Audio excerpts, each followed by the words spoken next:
Hi, I'm Tim Hollingsworth, and today I'm going to teach you how to properly rest a steak and the importance of it, the do's and don'ts, and how-tos. Thank you.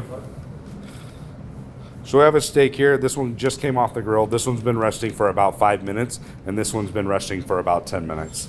So we'll go ahead and carve into it, just so you can see exactly what's going to happen. So we'll carve the one that just came off the grill right away. This is sad to do. I don't like to do this, but we're going to do it. You're going to see exactly why you don't do this.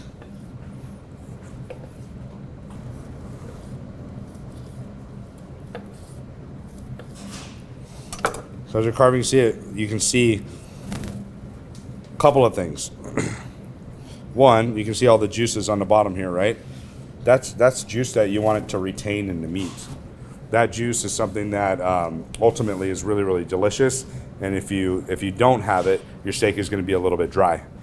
So this steak has been resting for about 5 minutes. So we'll see the difference.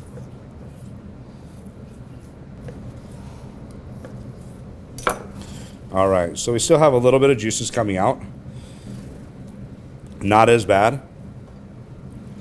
Put that here, clean that up. This steak has been resting for about 10 minutes.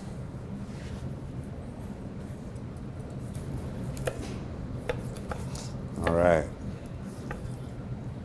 So as you notice on this one, very little liquid, very little juice. So what do we notice? We notice that on this one, the steak that didn't rest that long at all, really, you have a dry piece on the outside, a dry piece on the inside, and the steak is a little bit undercooked. This one rested for about 5 minutes. It's pretty good. It's pretty even throughout the whole thing. The only thing is a little bit more juices got extracted than we want. This one right here, you can see we have a beautiful medium rare all the way throughout, from each side. I can just tell by looking at it that this one is going to be the juiciest one. This one is going to be still pretty juicy and still good, and this one right here is definitely going to be tough. This outer portion right here didn't allow it to rest. It's going to be well done essentially, and the center piece is going to be a little too rare, and it's going to be chewy. So as we see here, we have our steak that had been rested. Our steak that rested for about 5 minutes. You see the juices there, and definitely you see the juices continuing to run from the steak that wasn't rested at all. And there you have it. This is a great visual of why it's so important to rest your meat.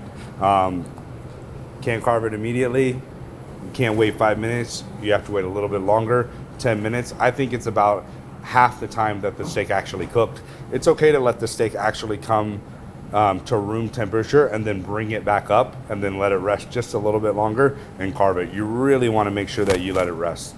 If you're carving a prime rib versus a New York or a sirloin like this, ultimately, that prime rib is going to need to rest a lot longer than this steak. But the moral to the story is all steaks need to rest.